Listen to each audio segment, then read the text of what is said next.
Hallelujah, hallelujah. ಕರ್ತನ ನಾಮಕ್ಕೆ ಸ್ತೋತ್ರ ಉಂಟಾಗಲಿ. ದೇವರು ಕೊಟ್ಟಂತಹ ಈ ದಿನಕ್ಕಾಗಿ, ಆತನ ಕೃಪೆಗಾಗಿ ಹೆಚ್ಚಿನ ಮಹಿಮೆ ಉಂಟಾಗಲಿ. ದೇವರು ನಂಬಿದಸ್ತನು, ನೀತಿಯುಳ್ಳ ದೇವರು. ಹಲ್ಲೆಲೂಯಾ. ದೇವರ ವಾಕ್ಯದಲ್ಲಿ ನಾವು ಗಮನಿಸುತ್ತೇವೆ, ಇಬ್ರಿಯ ಪತ್ರಿಕೆ 11ನೇ ಅಧ್ಯಾಯ 6ನೇ ವಚನ. ಆದರೆ ನಂಬಿಕೆಯಿಲ್ಲದೆ ದೇವರನ್ನ ಮೆಚ್ಚಿಸುವುದು ಅಸಾಧ್ಯ. ದೇವರ ಬಳಿಗೆ ಬರುವನು ದೇವರಿದ್ದಾನೆ ಮತ್ತು ತನ್ನನ್ನು ಹುಡುಕುವವರಿಗೆ ಪ್ರತಿಫಲವನ್ನು ಕೊಡುತ್ತಾನೆಂದು ನಂಬುವುದು ಅವಶ್ಯ. ದೇವರ ವಾಕ್ಯ ಹೇಳ್ತದೆ, ನಂಬಿಕೆ ಇಲ್ಲದೆ ದೇವರನ್ನ ಮೆಚ್ಚಿಸುವುದು ಅಸಾಧ್ಯ ಎಂಬುದಾಗಿ. ಪ್ರಿಯರೇ, ಇವತ್ತು ನಾವು ದೇವರ ಮೇಲೆ ನಂಬಿಕೆ ಇಟ್ಟು ನಾವು ಜೀವಿಸಬೇಕೆಂಬುದಾಗಿ ವಾಕ್ಯ ಹೇಳುತ್ತಾ ಇದೆ. ನಂಬಿಕೆ ಹೇಗೆ ಬರ್ತದೆ? ದೇವರ ವಾಕ್ಯ ಹೇಳ್ತದೆ, ಆತನ ವಾಕ್ಯವನ್ನ ಕೇಳುವುದರ ಮುಖಾಂತರವಾಗಿ ನಮ್ಮಲ್ಲಿ ನಂಬಿಕೆ ಬರುವಂತದಾಗಿ. ಪ್ರತಿದಿನ ನಾವು ದೇವರ ವಾಕ್ಯವನ್ನು ಓದುವಾಗ, ದೇವರ ವಾಕ್ಯವನ್ನು ಧ್ಯಾನ ಮಾಡುವಾಗ, ಆ ವಾಕ್ಯವನ್ನು ನಂಬುವಾಗ ದೇವರಲ್ಲಿರುವಂತಹ ನಂಬಿಕೆ ನಮ್ಮಲ್ಲಿ ಹೆಚ್ಚಾಗುವಂತದಾಗಿದೆ. ನಂಬಿಕೆ ಇಲ್ಲದೆ ದೇವರನ್ನ ಮೆಚ್ಚಿಸುವುದು ಅಸಾಧ್ಯ. ಇಂದು ಲೋಕದಲ್ಲಿ ಅನೇಕ ಮನುಷ್ಯರು ನಾನಾ ವಿಧವಾಗಿ ಮೆಚ್ಚಿಸಲಿಕ್ಕೆ ಪ್ರಯತ್ನವನ್ನು ಮಾಡುತ್ತಾರೆ. ಒಬ್ಬ ಮನುಷ್ಯನಿಗೆ ಇಷ್ಟವಾದದೇನು ಅದನ್ನು ಮಾಡುವ ಮುಖಾಂತರವಾಗಿ ಅವರನ್ನು ಮೆಚ್ಚಿಸಲಿಕ್ಕೆ ಪ್ರಯತ್ನವನ್ನು ಮಾಡುತ್ತಾರೆ.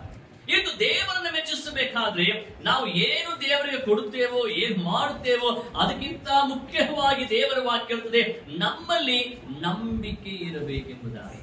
ಪ್ರಿಯರೇ, ನಾವು ದೇವರ ಮೇಲೆ ನಂಬಿಕೆ ಇಟ್ಟಿದ್ದೇವಾ? ದೇವರ ಆಲಿಕ್ಕೆ ಬರಬೇಕಾದ್ರೆ ನಾವು ನಂಬಿಕೆ ಇಟ್ಟಿದ್ದೇವಾ? ದೇವರ ವಿಶ್ವಾಸ ಇರಬೇಕಾದ್ರೆ, ಆ ಒಂದು ನಂಬಿಕೆಯನ್ನು ನಾವು ಬೆಳೆಯಬೇಕಾದ್ರೆ ದೇವರ ವಾಕ್ಯವನ್ನು ನಾವು ಕೇಳುತ್ತಾ ಇದ್ದೇವಾ? ದೇವರ ವಾಕ್ಯ ಹೇಳ್ತದೆ, ದೇವರು ಇದ್ದಾನೆ. ಹಲ್ಲೆಲೂಯಾ. ದೇವರು ಇದ್ದಾನೆ, ದೇವರು ಜೀವಿಸುತ್ತಿದ್ದಾನೆ, ಆತನು ನಮ್ಮ ಮಧ್ಯೆ ವಾಸ ಮಾಡುವಂತ ದೇವರೆಂಬುದಾಗಿ ನಾವು ನಂಬುವಂತರಾಗಿರಬೇಕು. ದೇವರಲ್ಲಿ ವಾಸ ಮಾಡುತ್ತಿದ್ದಾನೆ, ನಮ್ಮ ಹೃದಯದಲ್ಲಿ ವಾಸ ಮಾಡುತ್ತಿದ್ದಾನೆ. ಯಾರೆಲ್ಲ ಯೇಸುವನ್ನು ನಂಬುತ್ತಾರೋ ದೇವರ ವಾಕ್ಯ ಹೇಳುವ ಪ್ರಕಾರವಾಗಿ ಇಗೋ ಬಾಗಿಲ ಬಳಿ ನಿಂತುಕೊಂಡು ತಟ್ಟುತ್ತಾ ಇದ್ದಾನೆ. ಯಾರು ಬಾಗಿಲ ತೆರೀತಾರೋ ಅವರ ಒಳಗಡೆ ಬಂದು, ಅಂದ್ರೆ ಅವರ ಹೃದಯದ ಒಳಗಡೆ ಬಂದು ಯೇಸು ನೆಲೆಸಲಿಕ್ಕೆ ಇಷ್ಟಪಡುವನಾಗಿದ್ದಾನೆ. ಇವತ್ತು ನಿಮ್ಮ ಹೃದಯದ ಬಾಗಿಲ ಯೇಸು ತಟ್ಟುತ್ತಾ ಇದ್ದಾನೆ. ನೀವು ಬಾಗಿಲ ತೆರಲಿಕ್ಕೆ ಇಷ್ಟಪಡ್ತಾ ಇದ್ದೀರಾ? ನೀವು ಆ ಬಾಗಿಲ ತೆರೆದಿದ್ದೀರಾ?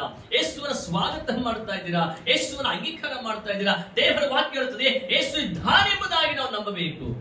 ಇದು ಲೋಕದ ಅನೇಕರು ಯೇಸುವನ್ನ ನಂಬೋದಿಲ್ಲ, ಯೇಸು ಇದ್ದಾನೆ ಎಂಬುದಾಗಿ ನಂಬೋದಿಲ್ಲ. ಆದರೆ ಯೇಸು ಇದ್ದಾನೆ ಎಂಬುದಾಗಿ ನಾವು ನಂಬುವಾಗ, ದೇವರ ಆಲಯದ ಒಳಗೆ ಬರಬೇಕಾದ್ರೆ, ದೇವರನ್ನು ಸ್ತುತಿಸುವಾಗ, ಆರಾಧಿಸುವಾಗ, ಮಹಿಮೆ ಪಡಿಸುವಾಗ ದೇವರ ದೊಡ್ಡ ಕಾರ್ಯಗಳನ್ನು ನಾವು ನಮ್ಮ ಜೀವಿತದಲ್ಲಿ ನೋಡಲಿಕ್ಕೆ ಸಾಧ್ಯವಾಗುತ್ತದೆ. ಪ್ರಿಯರೇ, ಯೇಸು ಸ್ವಾಮಿ ಹೇಳ್ತಾರೆ, ನನ್ನ ನಂಬು ದೇವರ ಮಹಿಮೆಯನ್ನು ಕಾಣುತ್ತೆ ಎಂಬುದಾಗಿ. ಇವತ್ತು ಯೇಸು ಇದ್ದಾನೆ ಎಂಬುದಾಗಿ ನಾವು ನಂಬಬೇಕು. ದೇವರಿದ್ದಾನೆ, ಆತನು ಜೀವಿಸುತ್ತಿದ್ದಾನೆ. ಯೇಸು ಆತನು ಹೇಳಿದನು, ಆತನು ಸತ್ತು ಜೀವಿತನಾಗಿದ್ದು ಬಂದ ಮೇಲೆ, ಈಗೋ ನಾನು ಸತ್ತವನಾಗಿದೆ, ಈಗ ನಾನು ಸದಾಕಾಲ ಜೀವಿಸುವವನಾಗಿದ್ದೇನೆ. ಮರಣದ ಪಾತಾಳವನ್ನ, ಸೈತಾನ ಶಕ್ತಿಗಳನ್ನ, ಮಾಟಮಂತ್ರ ಶಕ್ತಿಗಳನ್ನ ಎಲ್ಲವರೂ ಕೂಡ ಯೇಸು ಜಯಿಸುವುದಾತ ಹೇಳ್ತಿದ್ದಾನೆ. ನಾನು ಜೀವಿಸುತ್ತಾ ಇದ್ದೇನೆ, ಸದಾಕಾಲ ಜೀವಿಸುತ್ತೇನೆ ಎಂಬುದಾಗಿ ಯೇಸು ನಮಗೆ ಹೇಳುವ ಪ್ರಕಾರವಾಗಿ ಇವತ್ತು ನಾವು ನಂಬಿಕೆಯೊಂದಿಗೆ ಯೇಸುವಿನ ಬಳಿಗೆ ಬರಬೇಕು. ಯೇಸುವಿನ ಬಳಿಗೆ ಬಂದಂತಹ ಅನೇಕ ರೋಗಿಗಳನ್ನ ನಾವು ಗಮನಿಸುವಾಗ ಯೇಸು ಸ್ವಾಮಿ ಅವರಿಗೆ ಹೇಳಿದಂತಹ ಮಾತು, ನೀನು ನಂಬಿಕೆ ಇದೆಯಾ? ನಿನ್ನಲ್ಲಿ ನಂಬಿಕೆ ಇರುವುದಾದ್ರೆ ನೀನು ಅದ್ಭುತವನ್ನ ಕಾಣುತ್ತೀನಿ. ನಿನ್ನ ನಂಬಿಕೆಯೇ ನಿನಗೆ ಸ್ವಸ್ಥತೆಯನ್ನ ಮಾಡುತ್ತದೆ ಎಂಬುದಾಗಿ ದೇವರ ವಾಕ್ಯಗಳ ಪ್ರಕಾರವಾಗಿ ಇವತ್ತು ದೇವರಿದ್ದಾನೆ ಎಂಬುದಾಗಿ ನಂಬುವಾಗ ನಮಗೆ ರಕ್ಷಣೆ ಉಂಟಾಗುತ್ತದೆ. ದೇವರಿದ್ದಾನೆ ಎಂಬುದಾಗಿ ನಂಬುವಾಗ ನಮಗೆ ಬಿಡುಗಡೆ ಆಗುತ್ತದೆ. ದೇವರಿದ್ದಾನೆ ಎಂಬುದಾಗಿ ನಂಬುವಾಗ ನಮಗೆ ಆಶೀರ್ವಾದಗಳು ಬರ್ತವೆ. ದೇವರಿದ್ದಾನೆ ಎಂಬುದಾಗಿ ಇರುವಾಗ ನಮಗೆ ವಿರುದ್ಧವಾಗಿ ಕಲ್ಪಿಸಿದಂತ ಎಲ್ಲ ಆಯುಧಗಳನ್ನು ದೇವರು ನಾಶ ಮಾಡುವಂತವನಾಗಿದ್ದಾನೆ. ದೇವರಿದ್ದಾನೆ ಎಂಬುದಾಗಿ ನಂಬುವಾಗ ನಮ್ಮ ಕಾರ್ಯ ಹಿಡಿದು ನಡೆಸುವಂತ ದೇವರು ಆತನಾಗಿದ್ದಾನೆ. ಪ್ರಿಯರೇ, ನಾವು ದೇವರ ಮೇಲೆ ವಿಶ್ವಾಸವಿಟ್ಟಿದ್ದೇವಾ? ನಾವು ನಂಬಿಕೆ ಇಟ್ಟಿದ್ದೇವಾ? ನಮ್ಮ ಮನಸ್ಸುಗಳನ್ನು ಚಂಚಲ ಮಾಡ್ತಾನೆ, ನಮ್ಮ ಮನಸ್ಸನ್ನು ದೇವರನ್ನು ದೂರ ಮಾಡ್ತಾನೆ, ನಮ್ಮ ಮನಸ್ಸನ್ನು ದೇವರಿಂದ ಹಾಳು ಮಾಡಬೇಕೆಂಬುದ ಸೈತಾನ ನಾನಾ ವಿಧವಾಗಿ ಪ್ರಯತ್ನ ಮಾಡುವಾಗ ನನ್ನ ಮನಸ್ಸು ಒಂದೇ ಹೇಳಬೇಕು, ಯೇಸು ಇದ್ದಾನೆ, ಯೇಸು ನನ್ನೊಳಗಿದ್ದಾನೆ, ಯೇಸು ನನ್ನಲ್ಲಿ ಜೀವಿಸುತ್ತಿದ್ದಾನೆ, ಯೇಸು ನನ್ನೊಳಗೆ ಆತನು ವಾಸ ಮಾಡುತ್ತದೆ ಎಂಬುದಾಗಿ ನಾನು ನಂಬಬೇಕೆಂಬುದಾಗಿ ದೇವರ ವಾಕ್ಯ ಹೇಳುವುದಾಗಿದೆ. ಪ್ರಿಯರೇ, ಇಲ್ಲಿ ಇಬ್ರಿಯ ಪತ್ರಿಕೆ ಬಹಳ ಸ್ಪಷ್ಟವಾಗಿರುತ್ತದೆ, ನಂಬಿಕೆ ಇಲ್ಲದೆ ದೇವರನ್ನು ಮೆಚ್ಚಿಸುವುದು ಅಸಾಧ್ಯ ಎಂಬುದಾಗಿ. ಹಾಗಾಗಿ ಇವತ್ತು ನಮ್ಮ ನಂಬಿಕೆ ಯಾವ ರೀತಿಯಾಗಿದೆ? ಸ್ವಲ್ಪ ಮಟ್ಟಿಗೆ ಇದೆಯಾ? ಹೆಚ್ಚಾದಂತಹ ನಂಬಿಕೆ ಇದೆಯಾ? ಆ ನಂಬಿಕೆ ಹೇಗೆ ಗೊತ್ತಾಗುತ್ತದೆ? ನಮ್ಮ ಜೀವನದಲ್ಲಿ ಬರುವಂತಹ ಹೋರಾಟಗಳನ್ನ ಎದುರಿಸುವಾಗ ಆ ನಂಬಿಕೆ ಎಂಥದ್ದು ಎಂಬುದಾಗಿ ನಮಗೆ ಗೊತ್ತಾಗುತ್ತದೆ. ಅನೇಕ ಬಾರಿ ಹೋರಾಟಗಳು ಬರುವಾಗ ಬಿದ್ದು ಹೋಗುತ್ತೇವೆ, ಸಂಕಟಗಳು ಬರುವಾಗ ಬಿದ್ದು ಹೋಗುತ್ತೇವೆ, ಶೋಧನೆಗಳು ಬರುವಾಗ ಬಿದ್ದು ಹೋಗುತ್ತೇವೆ. ಕಾರಣ ನಮ್ಮಲ್ಲಿ ಸಾಕಷ್ಟು ನಂಬಿಕೆ ಇರುವುದಿಲ್ಲ. ಯೇಸುವಿನ ಅಪೊಸ್ತಲರು ಕೂಡ ಬಂದು ಯೇಸುವಿಗೆ ಹೇಳುತ್ತಾರೆ, ಸ್ವಾಮಿ ನಮ್ಮಲ್ಲಿ ನಂಬಿಕೆಯನ್ನ ಹೆಚ್ಚಿಸು. ಹಲ್ಲೆಲೂಯಾ. ದೇವರು ವಾಕ್ಯ ಹೇಳ್ತದೆ, ನನ್ನ ನಂಬಿಕೆಯನ್ನು ಹೆಚ್ಚಿಸು. ಆ ಹೆಚ್ಚಿಸು ಎಂಬುದಾಗಿರುವಾಗ ದೇವರ ವಾಕ್ಯವನ್ನು ಓದುವಾಗ ಆ ನಂಬಿಕೆಯನ್ನು ಹೆಚ್ಚಿಸುವಂತ ದೇವರು ಆತನಾಗಿದ್ದಾನೆ. ಪ್ರಿಯರೇ, ದೇವರ ವಾಕ್ಯದಲ್ಲಿ ಜೀವ ಇದೆ, ದೇವರ ವಾಕ್ಯದ ಬಿಡುಗಡೆ ಇದೆ, ದೇವರ ವಾಕ್ಯದ ಆಶೀರ್ವಾದ ಇದೆ. ಆ ವಾಕ್ಯವನ್ನು ನಾವು ನಂಬುವಾಗ ದೇವರ ವಾಕ್ಯವು ಏನು ಬರೆಯಲ್ಪಟ್ಟಿದೆಯೋ ಅದನ್ನು ನಾವು ಕಣ್ಣಾರೆ ನಾವು ಕಾಣುತ್ತೇವೆ. ದೇವರ ವಾಕ್ಯದಲ್ಲಿ ಏನು ಬರೆಯಲ್ಪಟ್ಟಿದೆಯೋ ಅದನ್ನು ನಮ್ಮ ಜೀವಿತದಲ್ಲಿ ಅನುಭವಿಸುತ್ತೇವೆ. ಕಾರಣ ಆ ವಾಕ್ಯ ಯೇಸು ಕ್ರಿಸ್ತನಾಗಿದ್ದಾನೆ. ಪ್ರಿಯರೇ, ಇವತ್ತು ನಾವು ನಂಬಿಕೆಯಿಂದ ಯೇಸುವಿನ ಬಳಿಗೆ ಬರ್ತಾ ಇದ್ದೇವೆ. ನಂಬಿಕೆ ಇಲ್ಲದ ದೇವರ ಬಳಿಗೆ ಬರುವಾಗ ಅದ್ಭುತಗಳನ್ನು ನಾವು ಕಾಣಲ್ಲ. ನಂಬಿಕೆ ಇಲ್ಲದ ದೇವರ ಬಳಿಗೆ ಬರುವಾಗ ಸೂಚಕಾರ್ಯ ನಾವು ನೋಡಲ್ಲ. ನಂಬಿಕೆ ಇಲ್ಲದ ದೇವರ ಬಳಿಗೆ ಬರುವಾಗ ಬಿಡುಗಡೆ ಸಿಗೋದಿಲ್ಲ. ನಂಬಿಕೆ ಇಲ್ಲದ ದೇವರಿಗೆ ಬರುವಾಗ ಸಮಾಧಾನ ಸಿಗೋದಿಲ್ಲ. ಆದರೆ ನಂಬಿಕೆಯಿಂದ ಬರುವಾಗ ಎಲ್ಲ ಆಶೀರ್ವಾದವನ್ನ ನಾವು ಹೊಂದಿಕೊಳ್ಳಲಿಕ್ಕೆ ನಮಗೆ ಸಾಧ್ಯವಾಗುತ್ತದೆ. ಪ್ರಿಯರೇ, ಫಿಲಿಪ್ಪಿಯರ ಪತ್ರಿಕೆಯಲ್ಲಿ ಆತನು ಹೇಳುತ್ತಿರುವಂತಹ ಮಾತು, ದೇವರ ಬಳಿಗೆ ಬರುವನು ದೇವರಿದ್ದಾನೆ ಮತ್ತು ತನ್ನ ಹುಡುಕರಿಗೆ ಪ್ರತಿಫಲವನ್ನು ಕೊಡುತ್ತಾನೆ. ಹಲ್ಲೆಲೂಯಾ. ದೇವರು ಪ್ರತಿಫಲವನ್ನು ಕೊಡುತ್ತಾನೆ. ಇವತ್ತು ನಾವು ಹೇಳ್ಬೋದು, ಸ್ವಾಮಿ ನಾನು ಇಷ್ಟು ಕಷ್ಟಪಡ್ತಾ ಇದ್ದೇನೆ, ಇಷ್ಟು ಬಾಧೆ ಸಿಲುಕಿಕೊಂಡಿದ್ದೇನೆ, ಇಷ್ಟು ಹೋರಾಟದಲ್ಲಿ ಸಿಲುಕಿಕೊಂಡಿದ್ದೇನೆ, ಕರ್ತನೇ ನನಗಿರುವಂತಹ ಪ್ರತಿಫಲ ಏನಾಗಿದೆ? ಸ್ವಾಮಿ ಇಷ್ಟು ವರ್ಷಗಳಿಂದ ನಿನ್ನ ನಾಮದ ನಿಮಿತ್ತವಾಗಿ ಹಿಂಸೆಗಳು, ಶೋಧನೆಗಳು, ಕಷ್ಟಗಳನ್ನ ಸಹಿಸಿಕೊಂಡು ಬಂದಿದ್ದೇನೆ, ನನಗಿರುವಂತಹ ಪ್ರತಿಫಲ ಏನೆಂಬುದಾಗಿ ಕೇಳುವಾಗ ಯೇಸು ಹೇಳ್ತಾರೆ, ಪರಲೋಕ ನಮಗೆ ಬಹುಮಾನ ಇದೆ ಎಂಬುದಾಗಿ. ಹಲ್ಲೆಲೂಯಾ. ಆತನು ನಮಗೆ ಚಿನ್ನದ ಕಿರೀಟವನ್ನು ಕೊಡಲಿಕ್ಕಿದ್ದಾನೆ. ಆ ಒಂದು ಪರಲೋಕಕ್ಕೆ ನಮ್ಮನ್ನು ಕರ್ಕೊಂಡು ಹೋಗಿ ಆ ಚಿನ್ನದ ಬಿಡಾರವನ್ನು ನಮಗೆ ಕೊಡಲಿಕ್ಕಿದ್ದಾನೆ. ಇವತ್ತು ಬಹುಮಾನ ಎಂಬುದಾಗಿ ಹೇಳುವಾಗ ಪ್ರಿಯರೇ, ಅದು ಶಾಶ್ವತವಾಗಿರುವಂತಹ ಬಹುಮಾನ. ಆ ಪ್ರತಿಫಲ ಅನ್ನುವಂಥದ್ದು ನಿತ್ಯವಾಗಿರುವಂತಹ ಪ್ರತಿಫಲವಾಗಿದೆ, ಕೇವಲ ತಾತ್ಕಾಲಿಕವಾಗಿ ಅರ್ಥದಲ್ಲ. ಈ ಲೋಕದಲ್ಲಿ ಮನುಷ್ಯ ಎಷ್ಟೇ ಅವನು ಪ್ರಬಲವಾಗಿ ಹೆಸರು ಪಡ್ಕೊಂಡ್ರು, ಏನೇ ಸಂಪಾದನೆ ಮಾಡಿಕೊಂಡು ಕೂಡ ಒಂದು ದಿನ ಅದು ನಶಿಸಿ ಹೋಗುತ್ತದೆ. ಈ ಲೋಕದಲ್ಲಿ ಶಾಶ್ವತವಾಗಿ ಉಳಿಯುವುದಿಲ್ಲ. ಇವತ್ತು ಮನುಷ್ಯನು ಏನೆಲ್ಲ ಪ್ರಯಾಸ ಪಡ್ತಾ ಇದ್ದಾರೆ, ಒಂದು ದಿನ ಅದು ನಾಶವಾಗಿ ಹೋಗುತ್ತದಾಗಿದೆ. ಏನೇ ಪ್ರತಿಫಲಗಳನ್ನ ಮನುಷ್ಯನು ಈ ಲೋಕದಲ್ಲಿ ಹೊಂದಿಕೊಂಡಿದ್ದಾನೋ, ಬಹುಮಾನಗಳನ್ನು ಹೊಂದಿಕೊಂಡಿದ್ದಾನೋ, ಒಂದು ದಿನ ಅದು ಕಣ್ಮರೆಯಾಗಿ ಹೊರಟು ಹೋಗ್ತದೆ. ಆ ದೇವರು ಕೊಡತಕ್ಕಂಥ ಪ್ರತಿಫಲ ಅದು ಶಾಶ್ವತವಾಗಿ ಉಳಿಯುತ್ತದಾಗಿದೆ. ಪ್ರಿಯರೇ, ಇವತ್ತು ದೇವರಿದ್ದಾನೆಂಬುದಾಗಿ ನಾವು ನಂಬುತ್ತಾ ಇದ್ದೇವೆ. ದೇವರು ನಮ್ಮ ಮಧ್ಯದಲ್ಲಿದ್ದಾನೆ. ದೇವರ ವಾಕ್ಯ ಹೇಳುತ್ತದೆ, ಎಲ್ಲಿ ಇಬ್ಬರು ಮೂವರು ನನ್ನ ಹೆಸರು ಸೇರಿ ಬರ್ತಾರೋ ಅವರ ಮಧ್ಯದಲ್ಲಿ ನಾನು ಇದ್ದೇನೆ.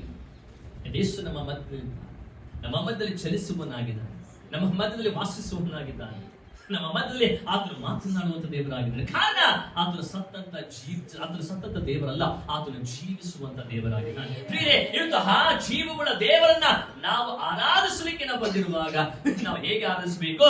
ದೇವರಿದ್ದಾನೆ. ಹಲ್ಲೆಲೂಯಾ. ದೇವರು ಇದ್ದಾನೆ. ನಿಮ್ಮ ಪಕ್ಕದವರು ನೋಡಿ ಹೇಳಿ, ದೇವರಿದ್ದಾನೆ, ದೇವರು ಜೀವಿಸುತ್ತಿದ್ದಾನೆ.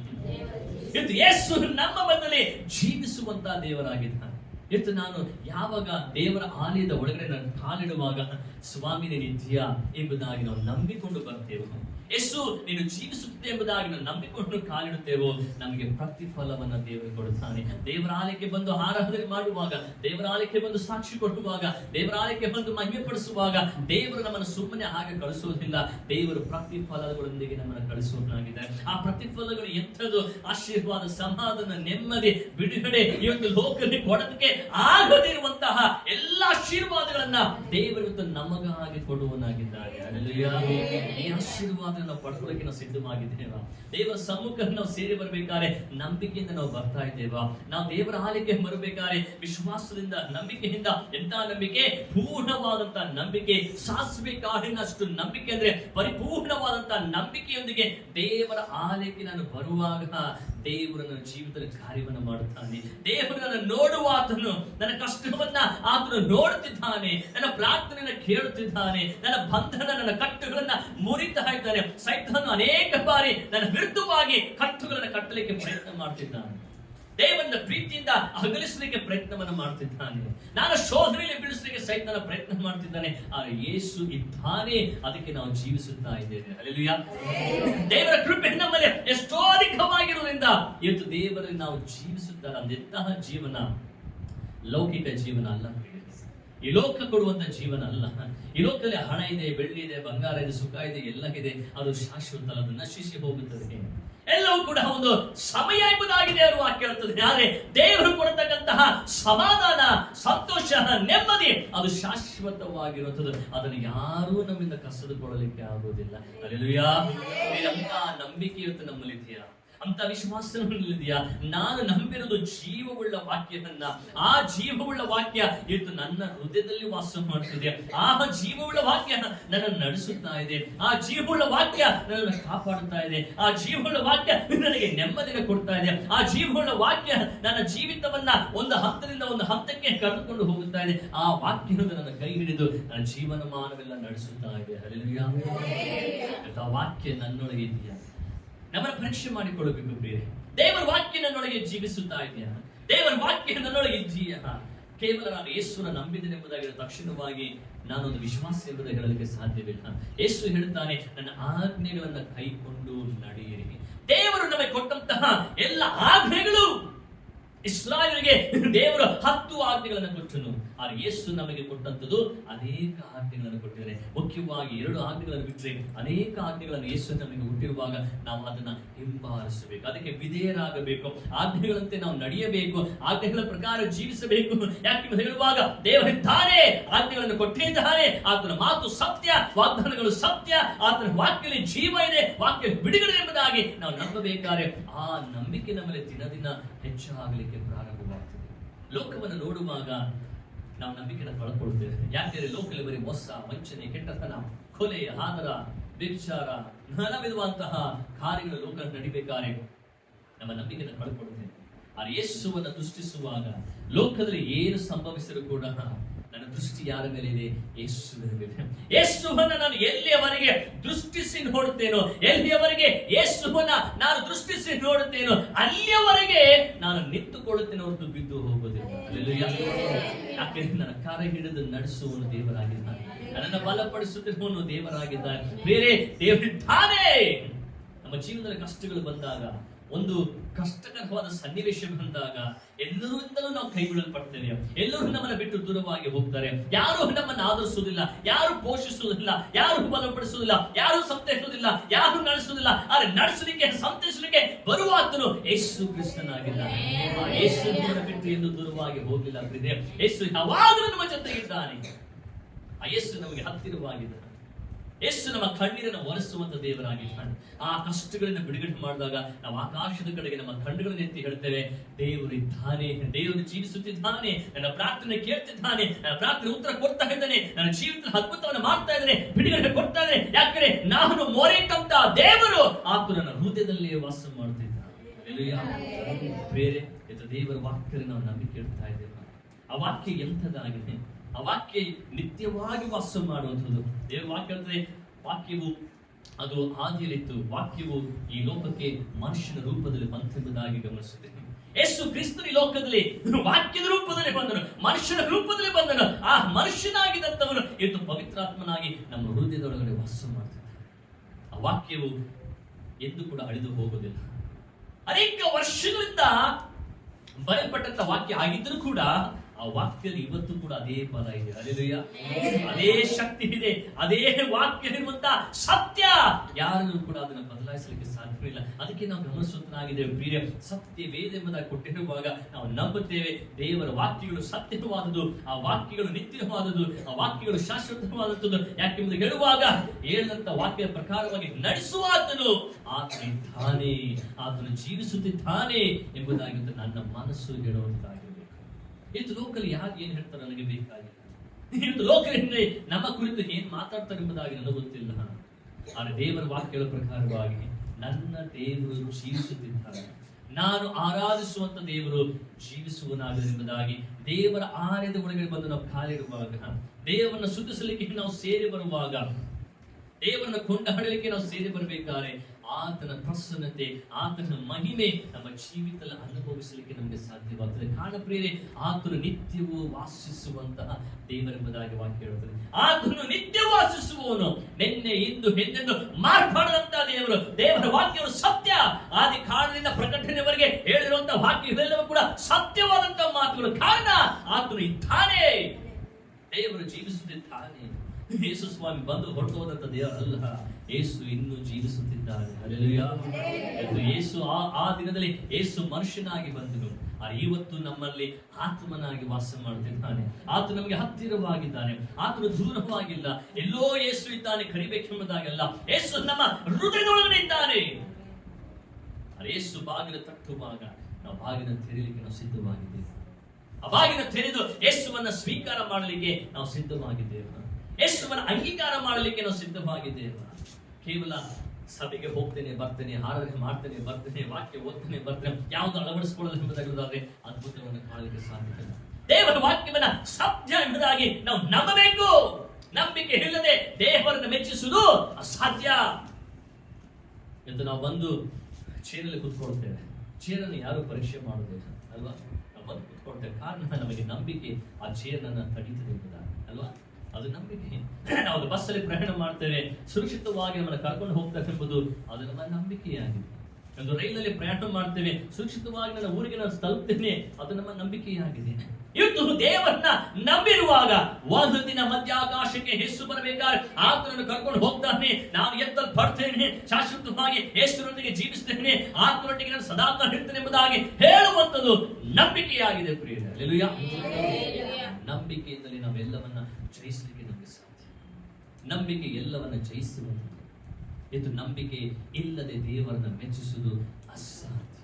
ಇದು ನಾವು ನಂಬುತ್ತಾ ಇದ್ದೇವೆ ಪ್ರಿಯರೇ. ವಾಕ್ಯವನ್ನು ಓದುತ್ತಾ ಇದ್ದೇವೆ, ವಾಕ್ಯ ನಂಬುತ್ತೇವ, ವಾಕ್ಯವನ್ನು ಕೇಳ್ತಾ ಇದ್ದೇವೆ, ವಾಕ್ಯ ನಂಬುತ್ತೇವ, ಆ ಸಾಕ್ಷಿಯನ್ನು ಕೇಳ್ತೇವೆ, ಸಾಕ್ಷಿಗಳಲ್ಲಿ ದೇವರು ಮಾಡಿದ ಅದ್ಭುತವನ್ನ ನಾವು ನಂಬುತ್ತೇವಾ? ನಾವು ದೇವರ ವಾಕ್ಯವನ್ನು ನಂಬುವಾಗಲೇ ನಮ್ಮ ಜೀವಿತದಲ್ಲಿ ಅದ್ಭುತಗಳನ್ನ ಬಿಡುಗಡೆಗಳನ್ನ ಕಾಣಲಿಕ್ಕೆ ನಮಗೆ ಸಾಧ್ಯವಾಗ್ತದೆ. ನಗರ ಸ್ಥಳದಲ್ಲಿ ಕಣ್ಣುಗಳನ್ನು ಮುಚ್ಚಿಕೊಳ್ಳೋಣ ಪ್ರಿಯರೇ. ದೇವರು ಮಾಡುವಂತ ಮೊದಲ ಕಾರ್ಯಗಳು, ದೇವರು ನಮ್ಮ ಜೀವಿತದಲ್ಲಿ ಮಾಡಿದಂತ ಎಲ್ಲ ಅದ್ಭುತ ಕಾರ್ಯಗಳು ನಾವು ನೆನೆಸಿಕೊಳ್ಳುವುದಾಗಿದೆ. ಸರ್ವಶಕ್ತನಾದಂತ ದೇವರು ನಮಗೆ ಆತನು ಕೊಟ್ಟಂತಹ ಈ ವಾಕ್ಯ, ಆ ವಾಕ್ಯ ಯೇಸು ಕ್ರಿಸ್ತನಾಗಿರುವಾಗ ನಾನು ನಂಬಬೇಕು ಎಂಬುದಾಗಿ ದೇವರ ವಾಕ್ಯ ಹೇಳುತ್ತಾರೆ. ದೇವರ ವಾಕ್ಯ ಇಬ್ರಿಯ ಪತ್ರಿಕೆ ಹೇಳುವ ಪ್ರಕಾರವಾಗಿ ನಂಬಿಕೆ ಇಲ್ಲದೆ ದೇವರನ್ನ ಮೆಚ್ಚಿಸುವುದು ಅಸಾಧ್ಯ. ಇದು ನಾನು ದೇವರನ್ನ ಮೆಚ್ಚಿಸಬೇಕ, ದೇವರಿಗೆ ಇಷ್ಟವಾದನ್ನು ಮಾಡಬೇಕಾ, ದೇವರನ್ನು ಸಂತೋಷ ಪಡಿಸಬೇಕಾ, ದೇವರನ್ನು ಮಹಿಮೆ ಪಡಿಸಬೇಕಾ? ನನ್ನ ಜೀವಿತದಲ್ಲಿ ನಂಬಿಕೆ ಮೊದಲು ಬೇಕು. ಆತನನ್ನು ಹುಡುಕಬೇಕು ನಾವು, ಆತನ ವಾಕ್ಯವನ್ನು ಹುಡುಕಬೇಕು ನಾವು, ಸತ್ಯವನ್ನು ಹುಡುಕಬೇಕು ನಾವು ಕಂಡುಕೊಳ್ಳುತ್ತೇವೆ. ಯಾಕೆಂಬುದಾಗಿ ಹೇಳುವಾಗ ಆತನು ನನಗೆ ಪ್ರತಿಫಲವನ್ನು ಕೊಡುವಂತಹ ದೇವರಾಗಿದೆ. ಪ್ರಿಯ ದೇವರ ಮಕ್ಕಳೇ, ದೇವರನ್ನು ಕೊಟ್ಟಂತಹ ಪ್ರತಿಫಲಗಳು ಎಷ್ಟೋ. ನಮ್ಮ ಜೀವಿತದಲ್ಲಿ ದೇವರು ಮಾಡಿದಂತ ಉಪಕಾರಗಳು ಎಷ್ಟೋ, ಲೆಕ್ಕವಿಲ್ಲದಷ್ಟು ದೇವರ ಉಪಕಾರಗಳನ್ನು ನಮ್ಮ ಜೀವಿತದಲ್ಲಿ ಮಾಡುವಾಗ ಆ ಉಪಕಾರಗಳನ್ನು ನಾವು ನೆನೆಸಲಿಕ್ಕೆ ನಾವು ಸಿದ್ಧವಾಗಿದ್ದೇವೆ. ನಮ್ಮನ್ನು ಪರೀಕ್ಷೆ ಮಾಡಿಕೊಳ್ಳೋಣ. ಪರಿಶುದ್ಧನಾದ ನಮ್ಮ ತಂದೆಯಾದಂತಹ ದೇವರೇ, ಕರ್ತನೇ ನಿನ್ನ ನಾಮಕ್ಕೆ ಸ್ತೋತ್ರ ಉಂಟಾಗಲಿ. ಈ ಸಂಜೆ ವೇಳೆಗಾಗಿ ಸ್ತೋತ್ರ, ನಿನ್ನ ಕೃಪೆಗಾಗಿ ಬೇಡಿಕೊಳ್ಳುತ್ತೇನೆ ರಾಜ. ನಿನ್ನ ವಾಕ್ಯಗಳ ಪ್ರಕಾರವಾಗಿ ನಂಬಿಕೆ ಇಲ್ಲದೆ ದೇವರನ್ನು ಮೆಚ್ಚಿಸುವುದು ಅಸಾಧ್ಯ ಎಂಬುದಾಗಿ ಸ್ವಾಮಿ, ನಿನ್ನ ವಾಕ್ಯಗಳನ್ನು ನಾವು ಹೆಚ್ಚಾಗಿ ಓದಲಿಕ್ಕೆ, ವಾಕ್ಯಗಳಲ್ಲಿ ನಂಬಿಕೆ ಇಡಲಿಕ್ಕೆ, ವಾಕ್ಯವನ್ನು ಅನುಸರಿಸಿ ನಡೆಯಲಿಕ್ಕೆ ನಿನ್ನ ಕೃಪೆಯನ್ನು ಅಧಿಕವಾಗಿ ನಮಗೆ ದಯಪಾಲಿಸು. ಕರ್ತನೇ, ನಂಬಿಕೆ ಇಲ್ಲದೆ ನಿನ್ನನ್ನು ಮೆಚ್ಚಿಸುವುದು ಅಸಾಧ್ಯ ಎಂಬುದಾಗಿ ಹೇಳುವಾಗ ನಾನು ಒಂದು ವಿಶ್ವಾಸಿಯಾಗಿ ಜೀವಿಸುವಾಗ ಮೊಟ್ಟ ಮೊದಲು ನನ್ನ ನಂಬಿಕೆಯನ್ನು ಹೆಚ್ಚಿಸಿಕೊಂಡೆ. ಕರ್ತನು ಆತನು ನಿತ್ಯವುಳ್ಳ ದೇವರಾಗಿದ್ದ, ಶಾಶ್ವತವಾಗಿರುವಂತ ದೇವರು. ಕರ್ತನಿನ್ನ ಉಪಕಾರಗಳಿಗಾಗಿ ಸ್ತೋತ್ರ, ನಿನ್ನ ಸಹಾಯಗಳಿಗಾಗಿ ನಿನಗೆ ಸ್ತೋತ್ರ ಮಾಡುತ್ತೇನೆ. ನಿನ್ನ ವಾಕ್ಯದ ಒಬ್ಬೊಬ್ಬರನ್ನ ಬಲಪಡಿಸೋದಕ್ಕಾಗಿ ನಿನಗೆ ಸ್ತೋತ್ರ. ಯೇಸುವಿನ ನಾಮದಲ್ಲಿ ನಂಬಿಕೆಯಿಂದ ರೇಡಿಯೋ ಹೊಂದಿದ್ದೇವೆ ನಮ್ಮ ತಂದೆಯಾದಂತಹ ದೇವರು. ನಾವು